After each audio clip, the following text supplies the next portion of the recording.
Midnight has never been kind to me. The first night I moved into the house on the edge of town, I was too exhausted to notice anything unusual. Boxes were stacked in crooked towers across the living room.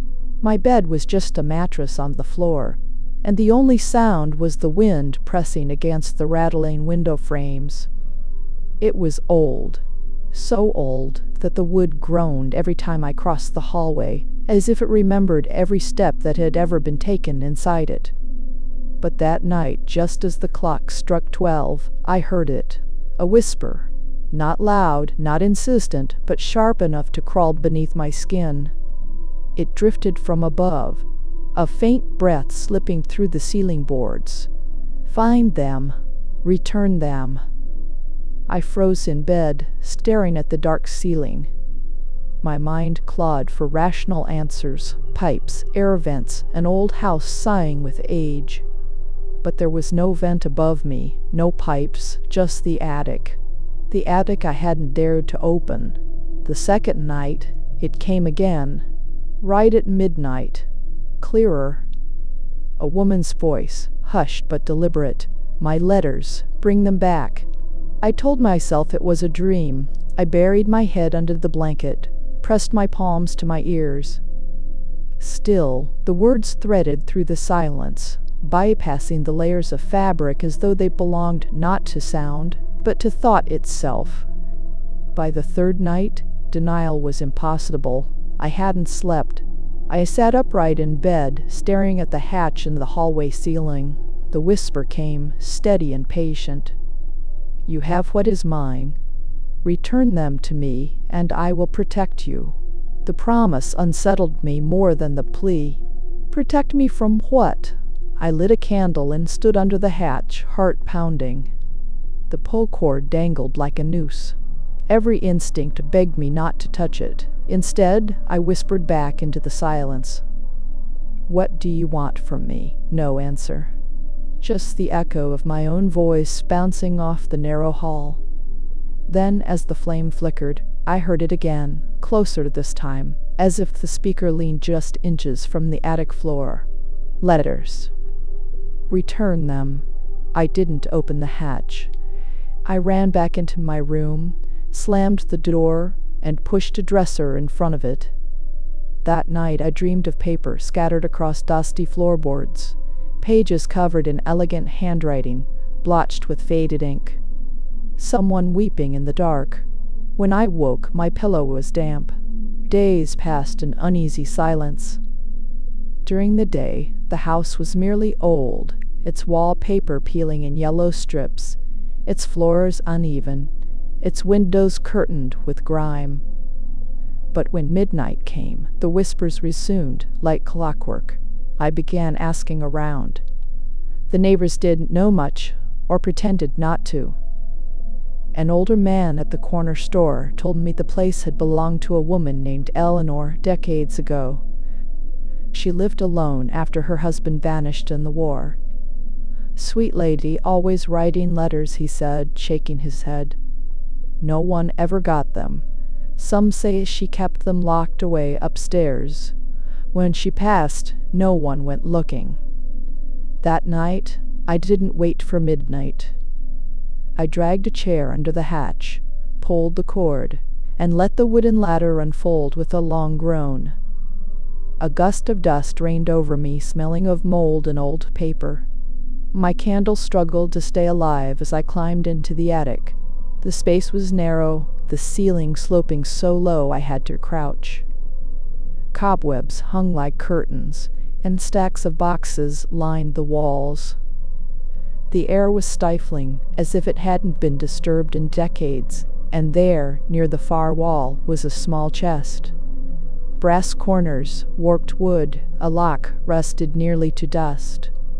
I pressed my hand to it, cold, too cold for wood. When I forced it open, I found bundles of letters tied with brittle ribbon. Hundreds of them, their paper yellowed, their ink faded but still legible. The handwriting was elegant, looping, heartbreakingly careful. I lifted one. The name on the envelope wasn't mine. It wasn't anyone's I recognized. But as my eyes followed the words, the voice I had heard for nights poured into my head with perfect clarity, as though the letters themselves were speaking. If you are reading this, then I am still waiting. The candle went out. Darkness swallowed the attic. And in that suffocating black, a whisper brushed against my ear, no longer distant, no longer gentle, urgent, commanding, nearly desperate. Return them to me, or see what becomes of those who ignore me. I stumbled down the ladder, clutching the bundle of letters against my chest. The whisper didn't follow me down, but the silence that replaced it was worse. It pressed into my ears like a heavy fog, and even when I shut myself in my bedroom, I could still feel it watching, waiting. That night, I couldn't bring myself to sleep. I laid the letters on the floor and stared at them under the dim glow of my lamp. The handwriting was delicate, but there was desperation in every line. Most were addressed to a man named Thomas. Some spoke of longing, some of fear, others of loneliness so heavy it bled through the ink. Eleanor had poured her life into these words, yet none had ever been sent. By the time midnight came, I had read enough to feel her grief as if it were my own. And then, like clockwork, the whisper returned. Return them. Return them. I picked up the bundle, trembling. Where? I whispered. For the first time, the answer came with clarity. To the river. Where he left me. The attic creaked overhead, as if the weight of the demand bent the beams themselves. The next evening, I made my way to the old riverbank at the edge of town. The water was stark, sluggish, reflecting only the faintest glimmer of the moon. I stood on the crumbling stones, clutching the fragile letters in a canvas bag. My breath came out in shivers. "Is this what you want?" I asked the night. The reply came not as a whisper, but as a rush of icy wind that nearly knocked me into the current. The bag tugged in my hands as though pulled by unseen fingers. With one final gasp, I let go. The letters scattered into the water, ribbons unraveling, pages drifting apart like pale leaves. The current carried them swiftly away, and as they disappeared into the dark, a silence unlike any I'd ever known settled around me. No whispers, no creaking, just stillness. For 3 nights, the house was quiet. I slept without fear, convinced that I had fulfilled her wish. I almost allowed myself to believe it was over. Until the 4th night. At exactly midnight, I woke to find the attic hatch already open. The ladder was lowered, though I hadn't touched it. Cold air spilled down the hallway, and with it came a smell of river water, muddy, metallic, suffocating. I stood frozen, heart pounding. Then I heard it again, soft but unmistakable, the rustle of wet paper dragging across the floor above me. I forced myself up the ladder, every rung colder than the last. The attic was no longer dry and dusty. It was damp, dripping, the floorboards darkened with water. And scattered across them were the letters I had thrown into the river, every page soaked yet perfectly preserved, their ink glistening black in the candlelight. The whisper was no longer a plea. You tried to give them away, but they are bound to me. And now, so are you. The visions began after that. At night, I would wake to the sight of a woman standing in the corner of my room, her dress torn, her hair clinging wet against her pale face, her eyes fixed on mine with endless grief. She never moved, never spoke, only watched. During the day, shadows stretched too long across the walls. Doors opened on their own. Once I found muddy footprints leading from the front door to my bed. I couldn't eat. I couldn't sleep. The town felt distant, unreachable, as if I had already stepped halfway into another world. I begged her to tell me what she wanted. The answer came slowly, painfully, one midnight at a time. She hadn't wanted the letters returned to nature. She had wanted them delivered. She needed someone to carry her words where she never could. So I began. Every night I took one letter.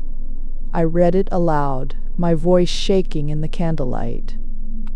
Sometimes it was a love note, sometimes a farewell, sometimes a desperate plea for answers. And every time, as the words left my lips, the air grew lighter, the shadows retreated, and the woman's figure grew a little less clear. Letter by letter she faded, until finally only one remained. I sat in the attic, the last envelope trembling in my hand. The whisper was faint now, nearly gone. One more, please. I read it aloud. A farewell to Thomas, forgiving him for leaving, thanking him for the years they had shared. By the end, my voice cracked. The attic was silent. When I looked up, she was gone. It has been weeks since then. The house is quiet, though the attic hatch remains open. I no longer dare to close it. Sometimes, when the wind moves just right, I think I hear her voice again, softer now, at peace. I never found out what happened to Thomas. Maybe he never returned. Maybe he never knew she waited. But her words are no longer trapped, and for that she has left me alone. At least I hope she has. Because last night, just as the clock struck 12, I woke to find a single letter resting on my pillow. The ink was still wet, and the handwriting wasn't hers. It began with a sound I couldn't quite explain, like paper sliding across wood. I was lying in bed, headphones in, when the noise cut through the stillness of my apartment. At first, I thought it was just the old floorboards groaning or the pipes rattling. But when I glanced toward the door, I noticed something white resting against the crack at the bottom. A letter.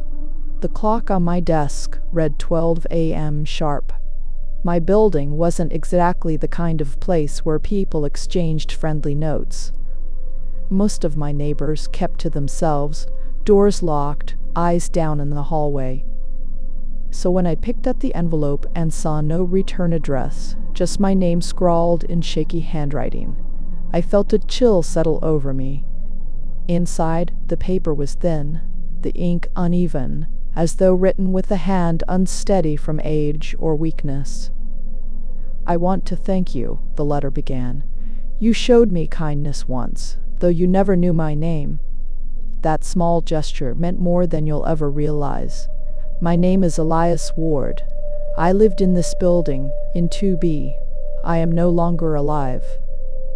Yet tonight, I must ask one more favor. I read that line 3 times. No longer alive. Elias Ward. Apartment 2B. That place had been empty since I moved in. The door sealed with peeling police tape. People whispered that the old man had died alone, weeks before anyone noticed. I'd never even seen him. The letter continued. The ritual I began must be completed. Without it, I cannot rest. If you refuse, my gratitude will sour, and I will not be able to keep the others away. Help me, and you will know peace as well. Instructions are below. Midnight tomorrow. Do not delay. There was a crude sketch of a circle, symbols scattered around its edges, and a list of strange items. A candle, salt, a mirror, and something personal of mine. I stared at the page until the words blurred. Part of me wanted to laugh it off, some sick prank, but deep down I knew it wasn't. The letter carried a weight, a heaviness that clung to me long after I set it down. That night, sleep wouldn't come. When I finally drifted off, the dreams began. I was back in my apartment, only the walls were darker, breathing almost, their shadows stretching. A shape lingered in the corner, not moving, not blinking, just watching. When I turned to face it, I realized it wasn't one figure. but several faceless, hunched forms, pressing closer with each breath I took. Their whispers filled the room, but beneath them one voice stood out. "Do not refuse me." I woke up drenched in sweat, heart hammering. The clock read 3:07 a.m., the letter still lay on my desk. For the rest of the day, I tried to convince myself to ignore it. Ghosts weren't real. Dead men didn't send letters. But the exhaustion clung to me, and every time I closed my eyes, I saw those faceless watchers waiting. By evening, I gave in. I bought the candle at a corner store, picked up salt and a small hand mirror. The last part was harder, something personal. I settled on a keychain my mother had given me years ago, worn smooth for amuse. At 11:55 p.m., I sat cross-legged on the floor of my apartment, the ladder beside me. I poured the salt into a rough circle, placed the candle in the center, and set the mirror and keychain down as instructed. The flame flickered the moment I lit it, as though the air itself shifted. The ladder had said, "Speak my name," 3 times. When the mirror darkens, do not look away. My mouth was dry. My hands shook, but I whispered, "Elias Ward, Elias Ward, Elias Ward." At first, nothing. Then the mirror's surface rippled, blackness bleeding across it like ink in water. My reflection dissolved into something deeper, a tunnel of shadows. And then a whisper, right behind me. "You kept your promise." I froze. The candle guttered, nearly going out. The mirror shifted again. This time I didn't see my room. I saw a hallway I didn't recognize, lined with doors that stretched into the dark. A path, an invitation. And I realized this wasn't just about Elias.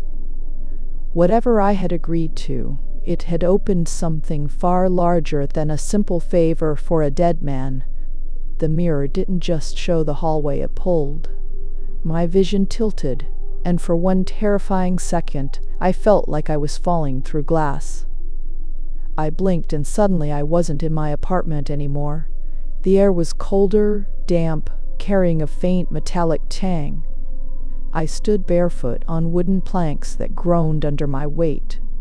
Behind me there was no door, no way back, only endless dark. Ahead, that same hallway from the mirror stretched forward, lined with doors on either side. Some were cracked open, others shut tight. Whispers came from behind them, not loud but constant. My name surfaced in the murmurs, repeated in broken voices. "You shouldn't have come. You're too late. Finish it or stay." I forced myself to move. Each step echoed unnaturally, as though the hallway swallowed the sound and gave it back twisted. Halfway down, one of the doors creaked open wider.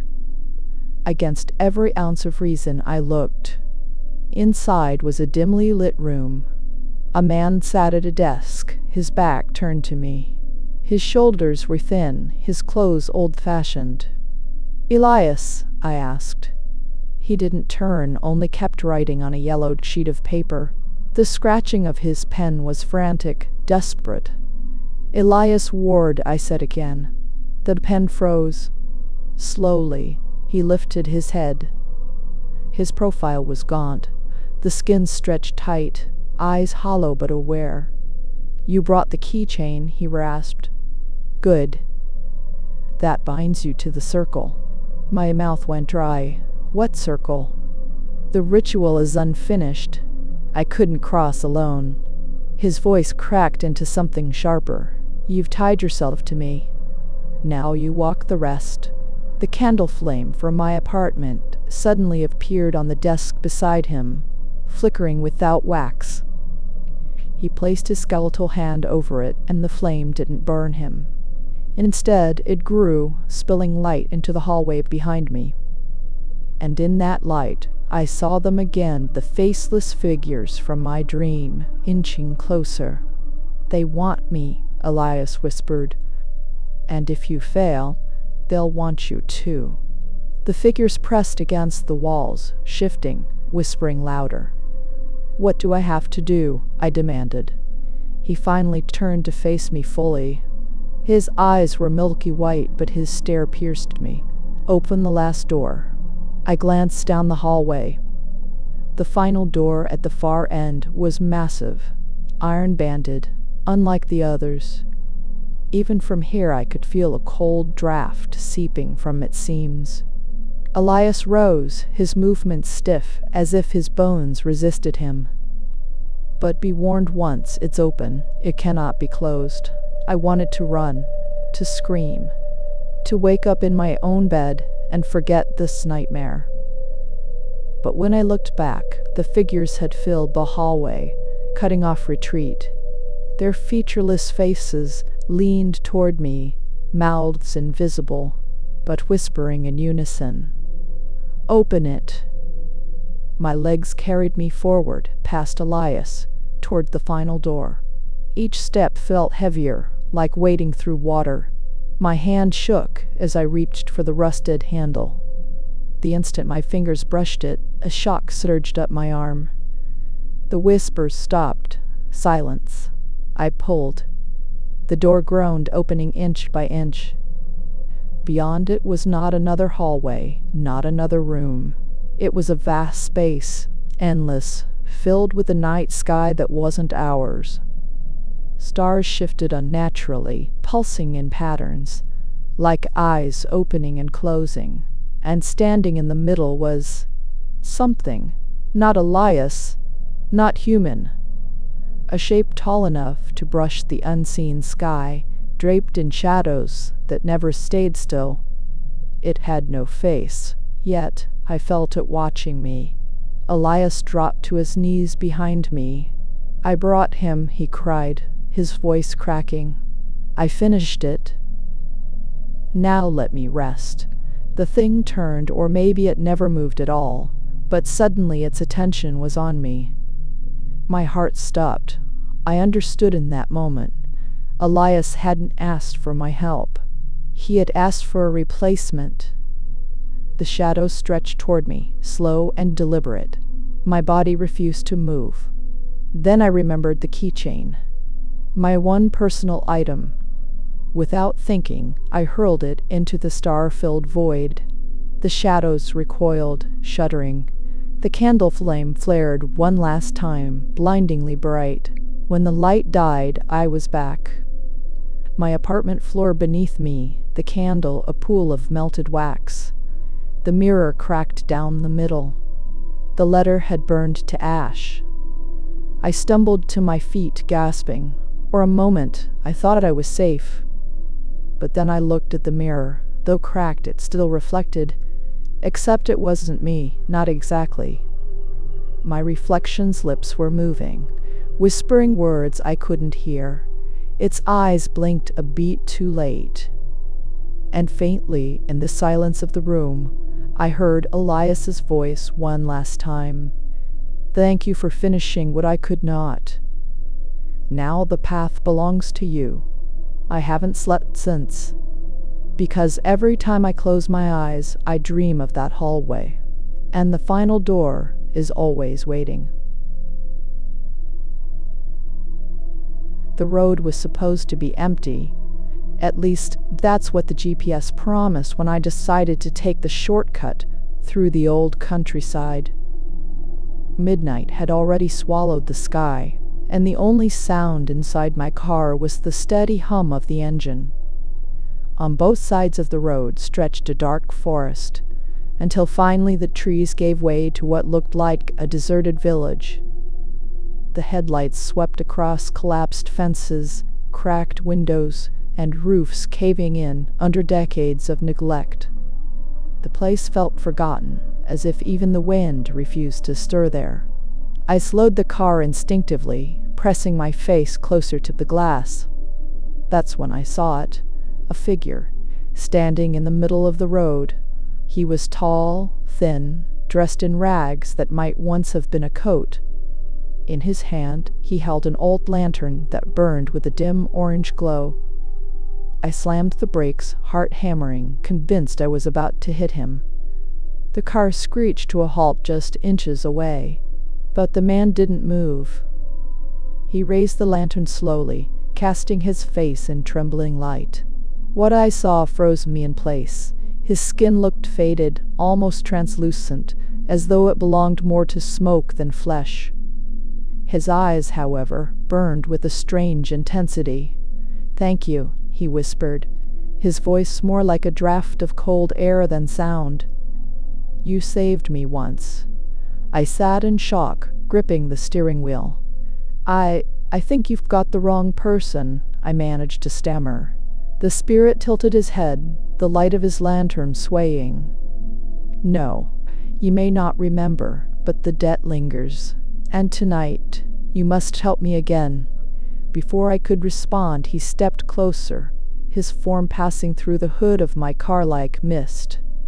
My stomach clenched as the lantern's glow filled the interior. It wasn't fire. It was something older, something heavy, like the echo of memories that didn't belong to me. "You must light the homes," he said firmly, "before dawn touches the sky. If you refuse, the shadows will claim what remains." "The homes?" I repeated, my voice breaking. The man turned, gesturing with his lantern toward the row of houses lining the road. They sat like skeletons, windows dark and hollow, doors hanging open. "This village," he continued, "it waits. For too long, it has waited." A chill gripped me, the kind of cold that seeps into your bones. Every part of me wanted to put the car in reverse, to flee and never look back. But when I looked again at the man's face, there was no malice, only desperation, and something even more unnerving. Recognition, as if he truly knew me. "What happens if I don't?" I asked. For the first time, the spirit's expression darkened. His lantern dimmed, casting shadows that crawled unnaturally across the pavement. The houses seemed to lean closer, their empty windows warping into eyes. "They will wake," he whispered, "and you will wish you had never seen this place." The lantern brightened again, pulling the shadows back. He took a step away, lifting the light toward the nearest house. "The first waits for its fire. Come." Against every instinct screaming in my head, I killed the engine, opened the door, and stepped into the night. The silence was suffocating. No insects, no rustling leaves, just the faint crackle of the lantern. The man led me toward a house on the corner. Its front door sagged open, revealing only darkness inside. He held out the lantern to me. My hands shook as I accepted it. It felt heavier than it looked, as though filled with lead and whispers.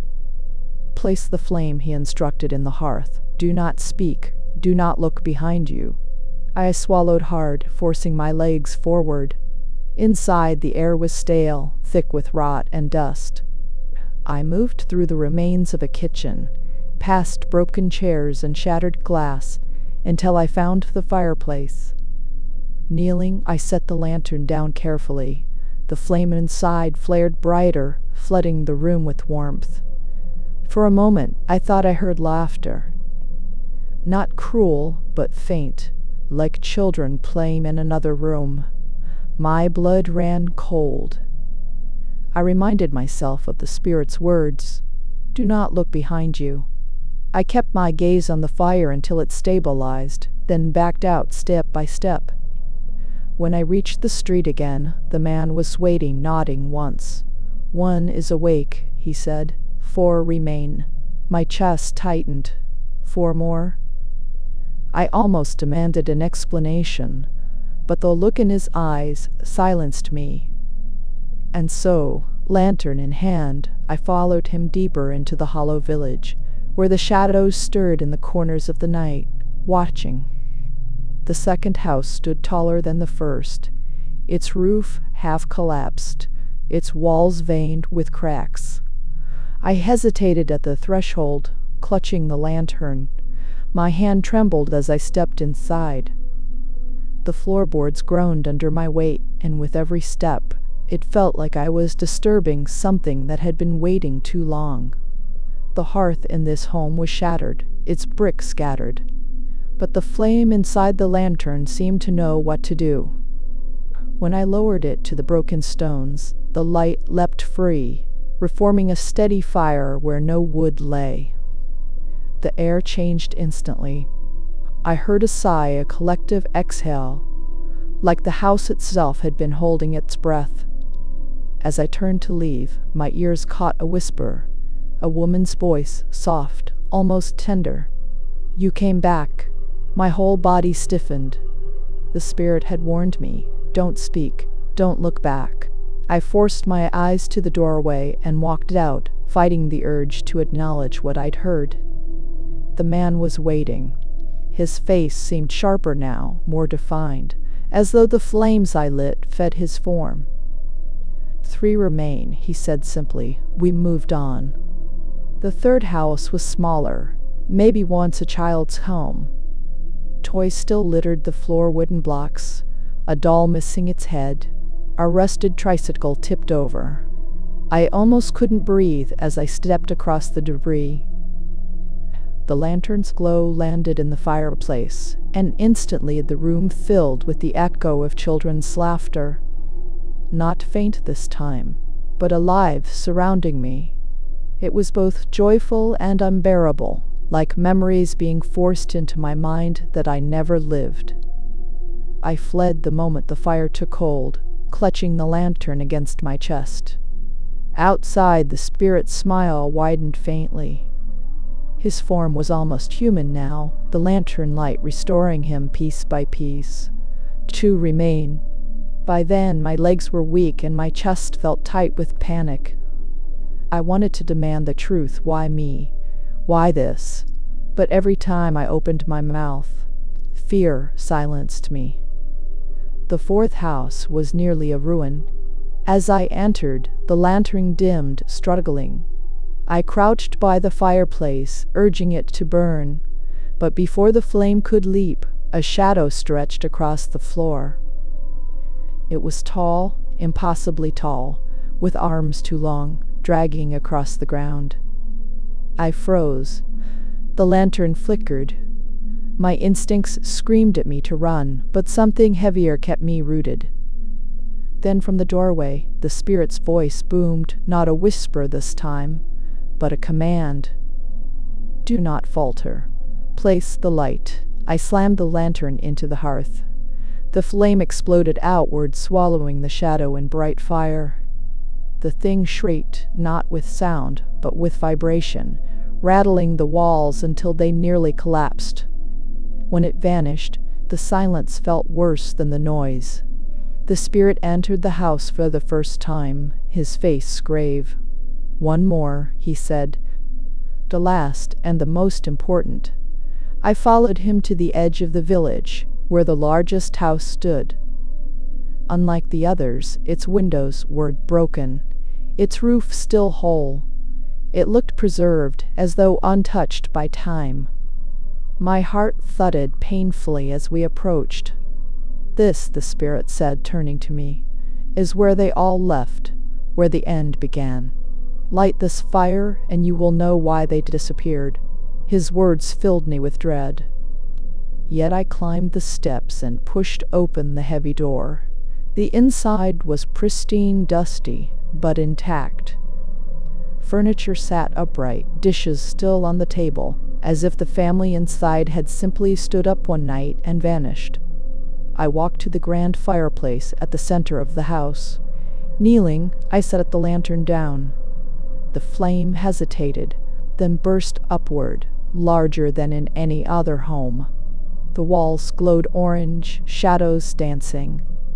And then I heard them, dozens of voices, at once men, women, children rising from the walls, from the floor, from the air itself. They weren't screaming. They were thanking me. The spirit entered behind me. He looked almost whole now, no longer transparent. His lantern was gone, its light transferred to the fires I had set. "You see," he said, his voice steady, "you brought them back, not to live again, but to be remembered.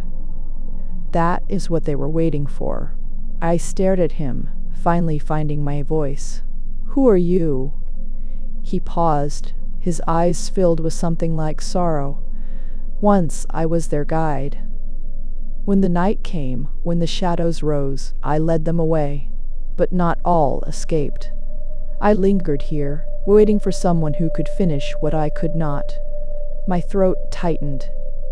"And me, why did you say I saved you before?" The spirit smiled faintly, almost human. "Because you stopped that night when no one else did. Long ago, when I first stood here, dying on the roadside, you slowed your carriage, your car, whatever it was in your time. You saw me when others looked away, and in that moment you gave me a chance. Tonight, I ask for it back." The fires roared higher, filling the house with blinding light. The spirit stepped into the glow, his form breaking apart into embers. One by one, they drifted upward, joining the voices. "Leave before dawn," his fading voice warned. "For when the light goes, the shadows will rise again." And then he was gone. I stumbled outside. Every house in the village now burned with soft, steady flames, their glow piercing the night. But there was no smoke, no heat, just light, keeping the darkness at bay. I hurried to my car, heart racing, and drove away without looking back. When the first light of dawn touched the horizon, I glanced in the rearview mirror. The village was gone. Nothing but forest stretched behind me. But sometimes at night, when I closed my eyes, I hear faint laughter. I see the glow of lanterns, and I wonder what would have happened if I had said no.